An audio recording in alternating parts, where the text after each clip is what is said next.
అధ్యక్ష మనం చెప్పిన మాటలు కాదు అధ్యక్ష, ప్రజలలో నుంచి ఉన్నటువంటి స్పందన అధ్యక్ష. అది వాళ్ళు సాక్షాత్ చెప్పి ఇంత పెద్ద ఎత్తున అభివృద్ధి చెందుతూ ఉంది. నిజంగానే కేసీఆర్ గారి లాంటి నాయకుడు మా రాష్ట్రానికి ఉంటే పోలవరం ఈ పాటికి పూర్తయిపోతున్నాడు అధ్యక్ష. అదేవిధంగా మాకు ఇన్ని సిటీస్ ఉన్నాయి, మీకు హైదరాబాద్ ఒకటే ఉంది, మాకు విజయవాడ ఉంది, రాజమండ్రి ఉంది, కాకినాడ ఉన్నది, తిరుపతి ఉన్నది, విశాఖపట్నం ఉన్నాయి, అన్ని పెద్ద నగరాలే. కానీ మేము జనరేట్ చేసుకోలేకపోతా ఉన్నాం, నాయకత్వ లోపం ఉంది మాకు. ఖచ్చితంగా కేసీఆర్ గారి నాయకుడు మా రాష్ట్రానికి వస్తే తప్పకుండా వారికి డెఫినెట్గా స్పందన ఉంటుంది, ప్రజల యొక్క ఆదరణ లభిస్తుందని చెప్పడం జరిగింది అధ్యక్ష. అధ్యక్ష ఇవన్నీ కూడా మన పనితనానికి నిదర్శనం అధ్యక్ష. ఏదో మాటలతోనే వచ్చేటువంటి స్పందన కాదు అధ్యక్ష ఇది. అధ్యక్ష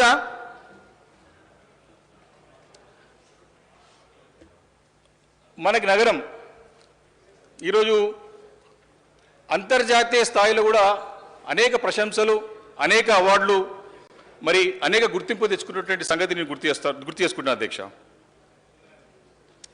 అధ్యక్ష ఎప్పుడో కాదు, మొన్న రీసెంట్గానే సౌత్ కొరియాలో ప్రపంచవ్యాప్తంగా ఉన్నటువంటి నగరాల్లో అంటే గ్రీనరీ ఎవరైతే పచ్చదనానికి ప్రాధాన్యత ఇచ్చి మరి పచ్చదనాన్ని ప్రోత్సహించి మరి గ్రీన్ సిటీగా ఎవరున్నారని చెప్పి ప్రపంచవ్యాప్తంగా పోటీ పెడితే అధ్యక్ష, మొన్న రీసెంట్గా అక్టోబర్ నవంబర్ 2022లో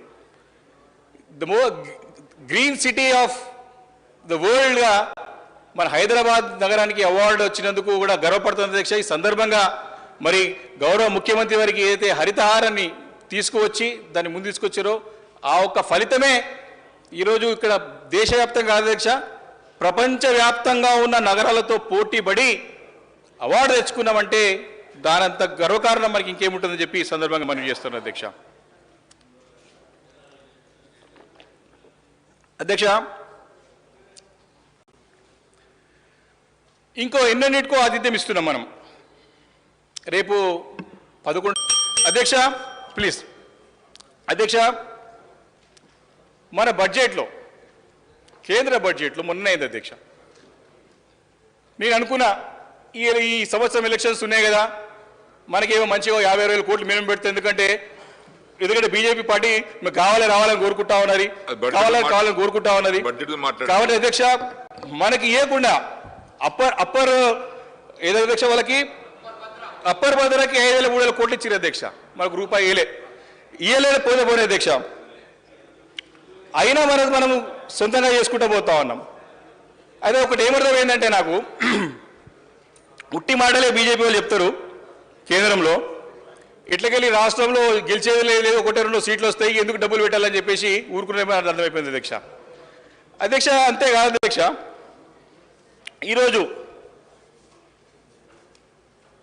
ఐటీ దాడులు అధ్యక్ష, ఈ ప్రస్తావన ఖచ్చితంగా సభ దృష్టికి తీసుకురావాలి అధ్యక్ష. అధ్యక్ష మనకు గత కొన్ని రోజుల నుంచి కూడా అదాని గారి యొక్క సంగతి ఒక ప్రపంచవ్యాప్తంగా ఉన్నటువంటి ప్రముఖ రీసెర్చ్ హిండెన్బర్గ్ అనే సంస్థ ఒక స్టేట్మెంట్ ఇచ్చింది అధ్యక్ష, ఒక 5 minutes. I conclude sir. అధ్యక్ష వాళ్ళు క్లియర్గా సబ్జెక్ట్ మాట్లాడండి. వాళ్ళు క్లియర్గా అధ్యక్ష నేనేమిటి అధ్యక్ష, ఇంత ప్రశాంతంగా రాష్ట్రం ప్రగతి వైపు వెళ్తూ ఉంటే, ఇంత ప్రశాంతంగా ప్రగతి సాధిస్తూ ఉన్నాం, దేశానికి ఆదర్శవంతమైన రాష్ట్రంగా మనం ముందుకు వెళ్తూ ఉన్నాం. రాష్ట్రంలో రావాల్సిన నిధులు ఇవ్వకుండా అడ్డంకులు సృష్టించుకుంటూ, రాజ్యాంగబద్ధంగా ఇచ్చిన నిధులు కాకుండా అధిక నిధులు ఇవ్వకపోగా అడ్డంకులు సృష్టిస్తున్న సంగతి సభకు తెలుసు అధ్యక్ష, ప్రజలందరికీ తెలుసు అధ్యక్ష. అది కాకుండా ఈరోజు రాష్ట్రంలో ఐటీ దాడులు అధ్యక్ష, అంటే హైదరాబాద్ నగరం తెలంగాణ రాష్ట్రంలోనే వ్యాపారం నడుస్తున్నది. ముంబైలో నడుస్తలేదు, ఢిల్లీలో నడుస్తలేదు, చెన్నైలో నడుస్తలేదు, బెంగళూరు నడుస్తలేదు అధ్యక్ష. అధ్యక్ష నాట్ డీలింగ్ అధ్యక్ష, ప్లీజ్ ఒకటే నిమిషం. నీ సబ్జెక్టే మాట్లాడుతుంది అధ్యక్ష, ఇది చెప్పాలి అధ్యక్ష. రాష్ట్రంలో వ్యాపారం జరగకూడదు, రాష్ట్రంలో ప్రగతి జరగకూడదు అని అడ్డంకులు చెప్తున్నారు అధ్యక్ష. ఫ్యాక్ట్ ఈ రోజు ఐటీ దాడులు జరుగుతున్నట్టు తెలంగాణ రాష్ట్రంలో ఎక్కడ జరుగుతున్నాయా? ఎందుకు జరుగుతున్నాయి? రాష్ట్రం పురోగతి సాధిస్తుంది. కేసీఆర్ గారు దేశం రాజకీయాల్లో ముందుకు రాబోతూ ఉన్నారు. ఇక్కడ అడ్డంకులు సృష్టించాలని చెప్పి ప్రయత్నాలు జరుగుతున్నాయి అధ్యక్ష. వాస్తవం అధ్యక్ష, ఈరోజు గుండెల మంటతో చెప్తా ఉన్నాం. ఈరోజు వీళ్ళకి సేవ ఒక చిన్న చెప్పాలి అధ్యక్ష. వీరికి ఉన్నది ఒక ఆశీర్వాదం అనుకోండి, శాపం అనుకోండి. కేసీఆర్ గారు అడుగులు పెట్టారు అధ్యక్ష. ఖచ్చితంగా ముందుకు వెళ్తా ఉన్నారు. ఈరోజు ప్రధానమంత్రి గారు చేసేటువంటి రాష్ట్రాలకు చేస్తుంటే అన్యాయాల గురించి ఎదురించి నిలబడి మాట్లాడే నాయకుడు దేశంలో ఏకైక నాయకుడు ఎవరనంటే అది కేసీఆర్ గారు అధ్యక్ష. ఈరోజు వారిని అడ్డంకులు సృష్టించడానికి చేసే ప్రయత్నాలు ఏమని అధ్యక్ష. ఈరోజు వారు ఎక్కడైతే కేంద్రంలో వారు ఎక్కువ తీసుకుంటారు అధ్యక్ష, మాకు ఇన్ని సీట్లు ఉన్నాయి, మాకు క్లియర్ చేయడం, వారు ఎక్కడైతే ప్రారంభం చేశారో అక్కడనే తీసుకెళ్లే సత్తా సామర్థ్యం ఉన్న నాయకుడు కేసీఆర్ అధ్యక్ష. వారు 1984లో 2 సీట్లతో స్టార్ట్ అయ్యారు. ఖచ్చితంగా మళ్ళీ అక్కడ పోయే రోజులు దగ్గరలోనే అని చెప్పి చెప్తున్నాను అధ్యక్ష.